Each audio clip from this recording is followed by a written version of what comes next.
The topic aims to establish a link between the prominent features of vernacular architectural strategies with the sustainability and how they can be incorporated with the modern technologies to develop a healthy living condition.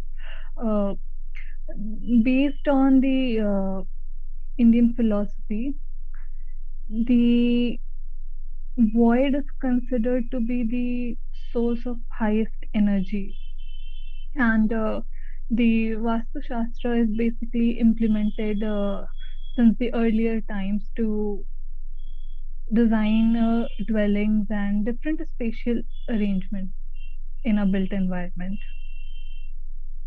The topic talks about like how the strategies that vernacular architecture implemented in the earlier times, which are being extinct as modernization is taking over. So, how these strategies, in accordance to the modern technology, can be implemented in the present day to create more efficient build structure.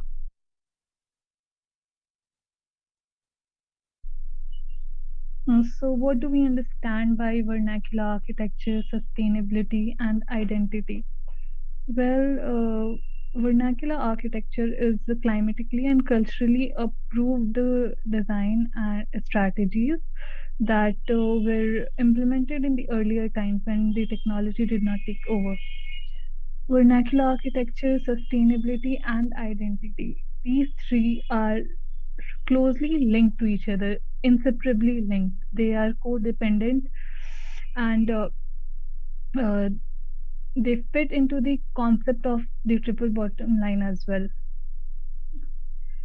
So, the term sustainability recently gained prominence, and the major focus with sustainability is to maintain a balance between the built and the unbuilt. And these were even practiced when the technology did not take over. The rural to urban migration somehow influenced a switch from the traditional to the modern strategies, which led to the vernacular identity of the region, of different regions in India, almost uh, oblivious in the present day, and they are losing their existence. So, what can we do to resolve such a situation?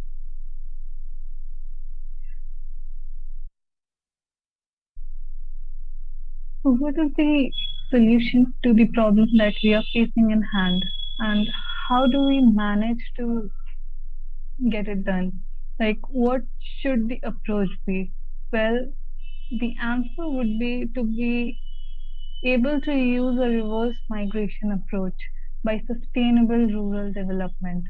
Uh, by using the objectives, aims and objectives of sustainable development, which is integration between green belt and agriculture, giving new value to agricultural landscape, improving rural economic system, and then improving the network uh, between the ecosystem and the biodiversity, then creating new identity and ecological richness, then improving the quality of rural production activities and products, promoting the wellness of citizens of the rural community and others as well, and enhancement of the existing built structures.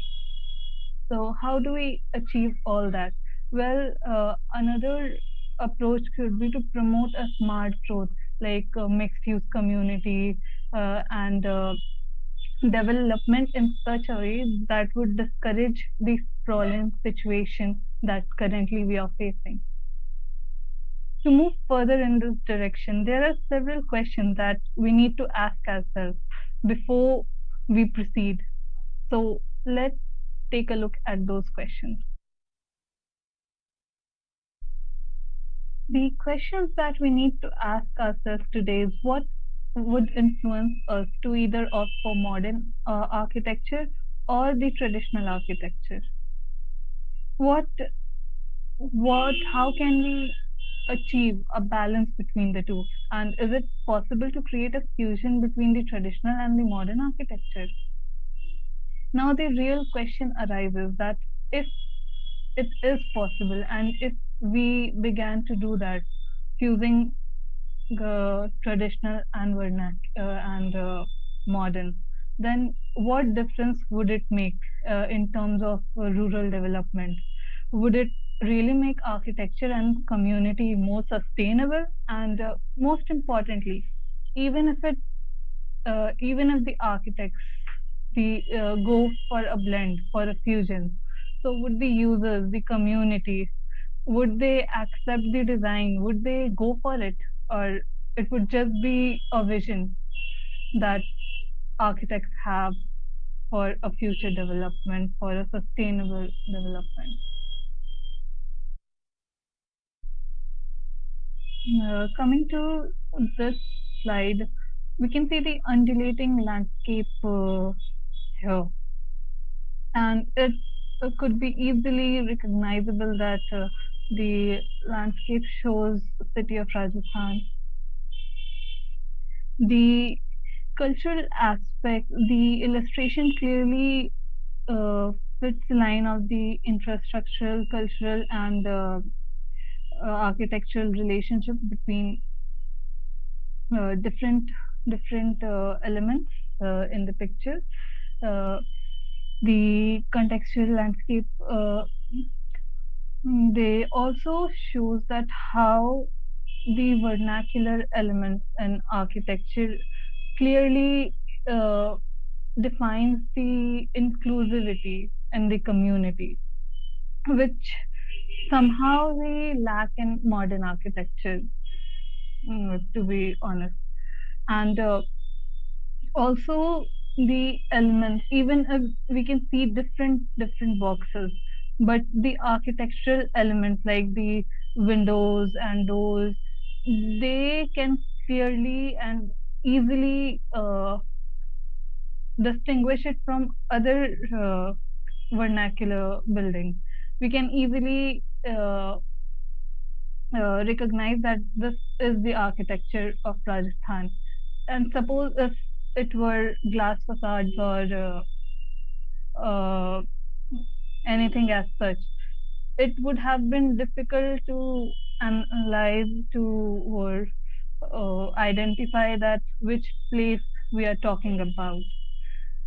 In the next illustration, which is a building facade, we can clearly see how the community interacts and how the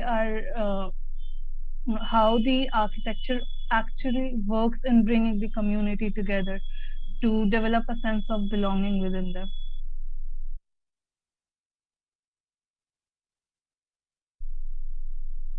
We have analyzed Rajkumari Ratnavati Girls School, which is located in Rajasthan.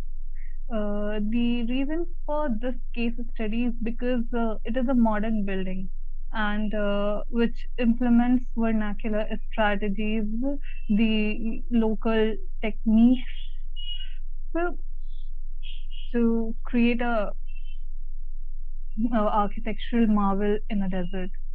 So the analysis of the structure was mainly done on the basis of the lead credit categories, which is sustainable site and locations, water efficiency, energy and atmosphere, materials and resources, and regional priority. So, coming to the location of the site, the structure is located approximately 6 kilometer drive away from the sand dunes in Jaisalmer, and it is built in the village of Kanoi, right at the center of the desert.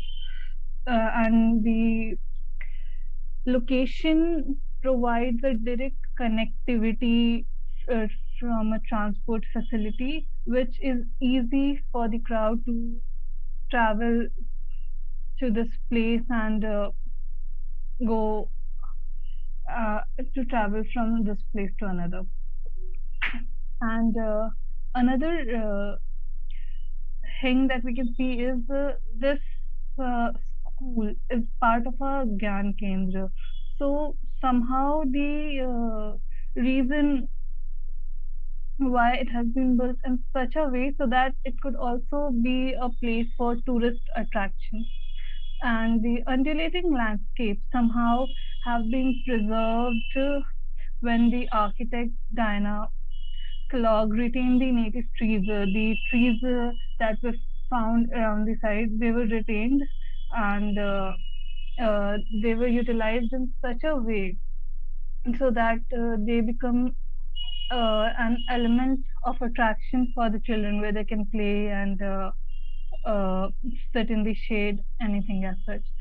The design of the structure creates a safe space, an enclosure, and it protects the interior from the harsh climate and the desert wind.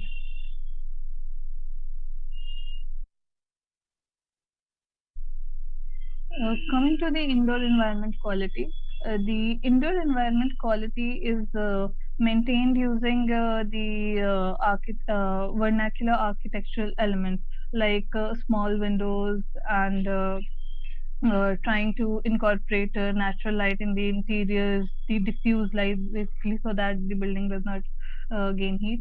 And the entire system of the school is to maintain a sustainable environment.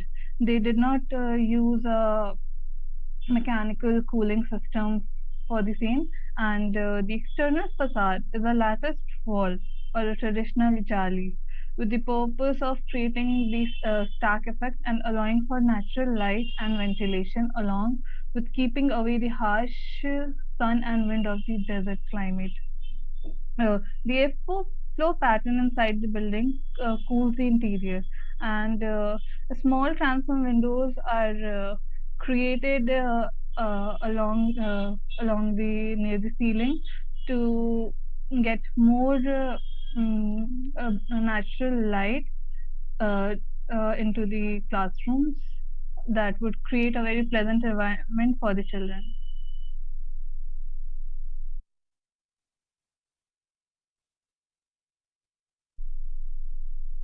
The structure also meets the requirements of being a water efficient structure that and the courtyard incorporate the design of the courtyard incorporates water harvesting strategies and has a cistern in the middle which can harvest approximately 3.5 liter a lakh liter of water and store it in its belly at the very same time.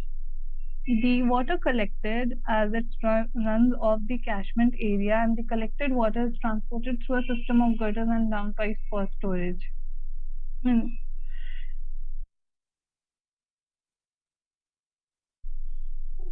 Coming to energy and atmosphere, well, most of the energy can already be preserved if we declare the structure as sustainable. As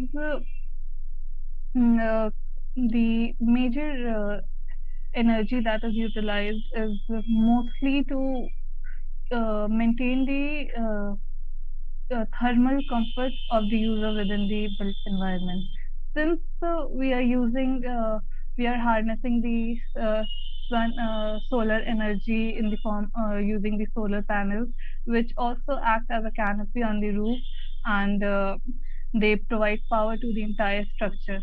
The natural light and ventilation were given prime importance to attain the idea of a green building and sustainability. And passive strategies used to maintain the microclimate of the place decreases the cooling load on the building. And a cooling system that uses the geothermal energy at night is used to cool the building during the day. The materials that were used for the construction of the structure were acquired locally, and this helped in reducing the carbon footprint and was economically beneficial. The material used was yellow sandstone, uh, and it is used to provide protection from extreme heat during the day and warmth during evening hours. The darker Jodhpur stone were used for the transom windows in the classrooms, as they are more stronger and they provide more support to the structure. And to allow enough room for ventilation, the drawings were revised to make the classrooms and other offices bigger in size, and the courtyard was designed in order to function as a central space.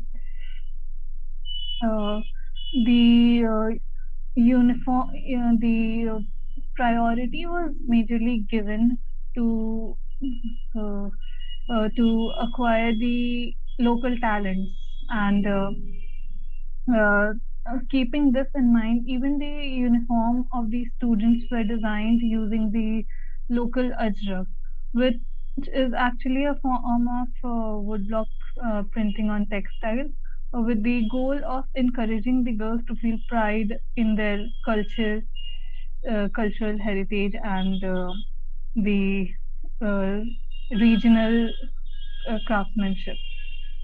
So, the use of locally available talented artisans uh, were also the use of locally available talented artisans were also involved, and they also contributed of, in the development of the school.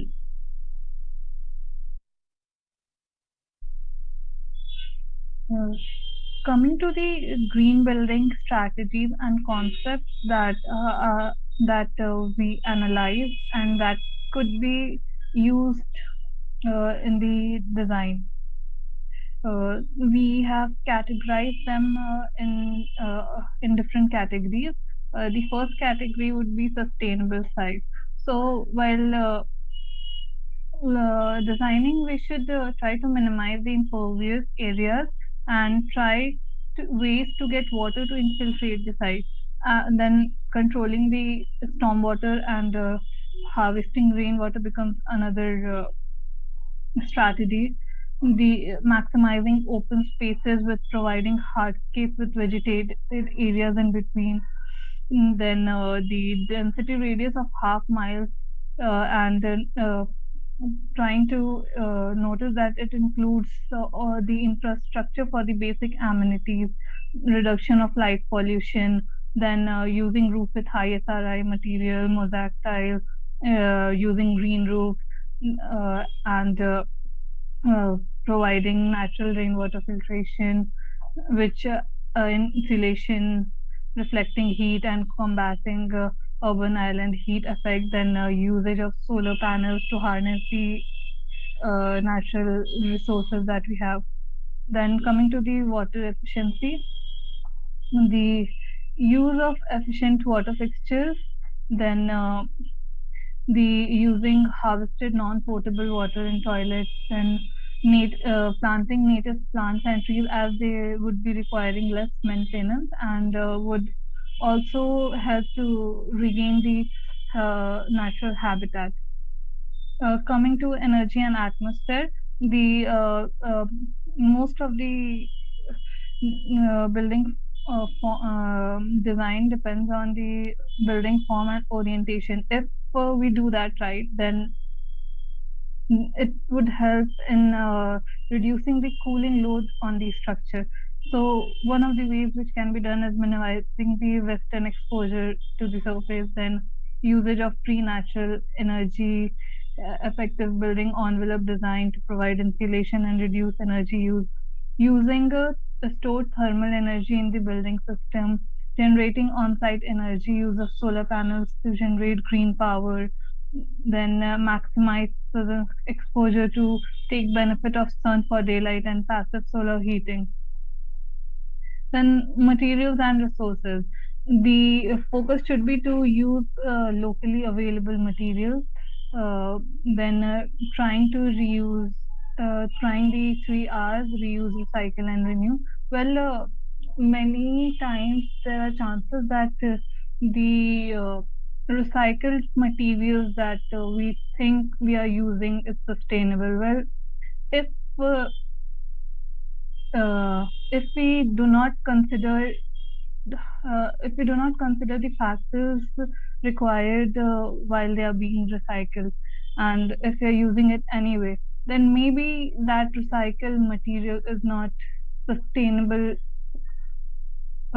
in our context. Like if we are acquiring a material that we think is recycled from miles away, so the so it may not be sustainable in our case. Then considering new technology, design and construction decisions, and implementing it with traditional wisdom.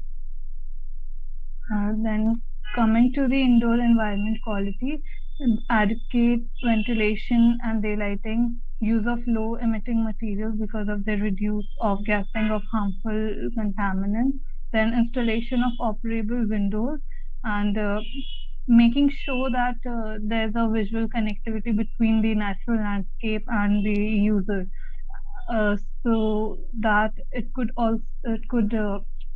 promote inclusivity, and also uh, along with maintaining the privacy of the user, and the connection between the occupant and the nature would increase the comfort and productivity of the users.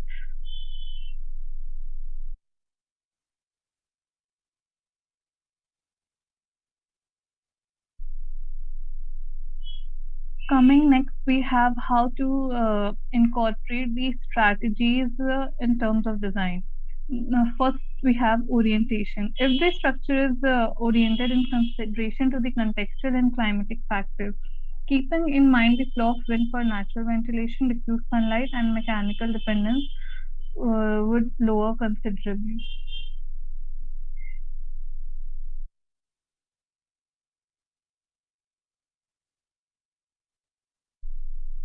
One of the major issues that we can find in the modern building design is the lack of open spaces, which in vernacular architecture were very prominent. Uh, in traditional form, courtyard is an important element, following the inward planning strategies. The courtyard also acted as a thermodynamic sink, maintaining the microclimate of the structure. So, if we suppose, and if you are talking about the vernacular modern architecture, so how we can implement the courtyard form into the modern architecture, or how can we transform the courtyard with modern technologies? So here are some uh, strategies that could be done, like courtyard along with retractable ceiling could be used according to the user user comfort and the climate of the time. Then courtyard plus water harvesting, which we have seen in the case study of the uh, school in Rajasthan. Then another is courtyard plus flooring material. If we used high SRI materials as the flooring, so it would uh, maintain the indoor environment. It would maintain the microclimate of the structure. Then courtyard plus vegetated areas, which could be pervious and allow rainwater filtration and reduce the urban heat island effect. Coming to one of the essential element of vernacular architecture, and the one element which is also used for aesthetic purposes, along with other functions, the lattice screen or the jali. Well, the physical function of a jali is to reduce the amount of light admitted inside and to cut out its blinding glare. And it also allows natural ventilation. So the ongoing trend of using jalis as a green facade, which is a vernacular modern architecture identity, makes it an almost integral part of a sustainable development.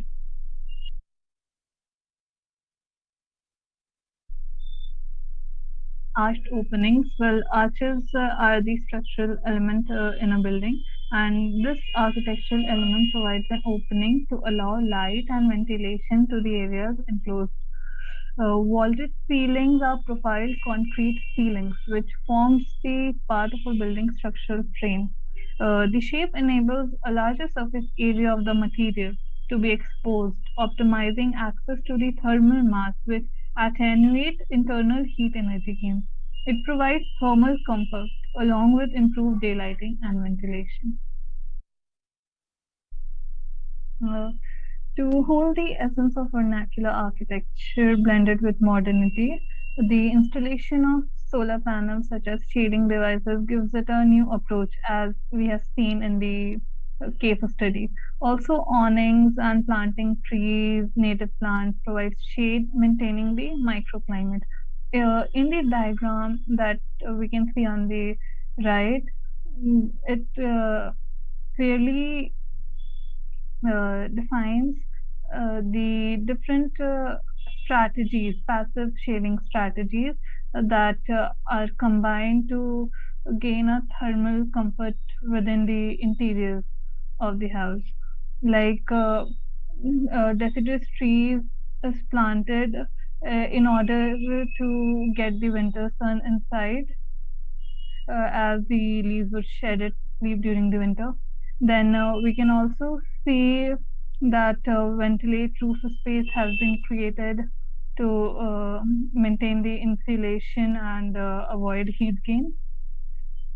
Uh, Fenestration in buildings play a very important role. For example, transom windows allow light and helps in ventilation by letting out hot air from the interior.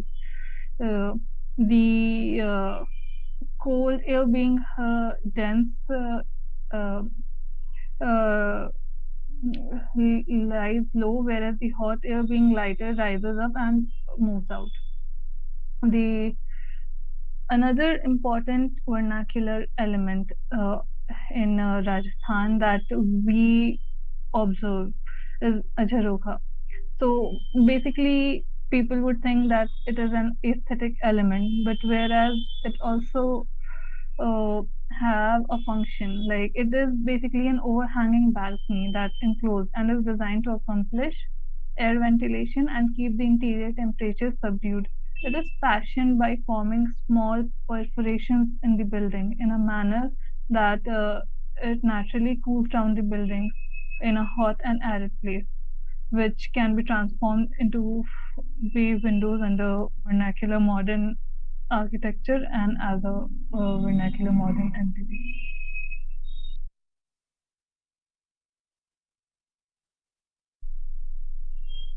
Static ventilation makes use of the air movement by forming cavities and openings in the building's structural envelope that are sufficiently elevated to permit the warm air to discharge. Like at the building top, negative pressure draws out denser, colder exterior air through low level openings in the structure, which helps in maintaining the thermal comfort inside the building. Uh, the next strategy that can be used is green roofing. Well, green roofing could be done using high SRI materials on terrace floor to reflect heat back, and the lesser and costly and readily available option to achieve green roofing is putting potted plants on terrace. This helps in the reducing the cooling load of the building, and the uh, uh, structure does not gain much heat.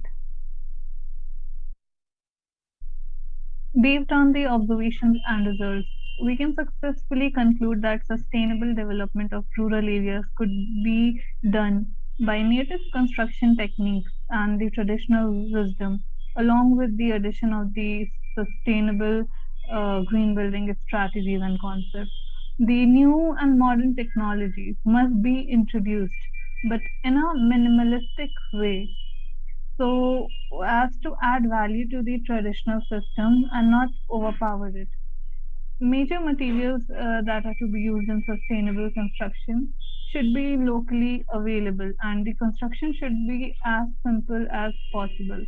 local architecture, cultural heritage, vernacular architecture should be the key that promotes good health of the residents and create positivity and inclusivity, yeah, among the people.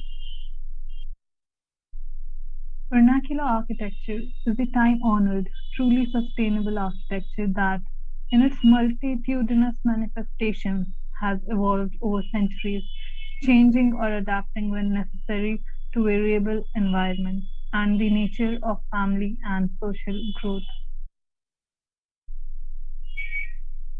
Thank you very much.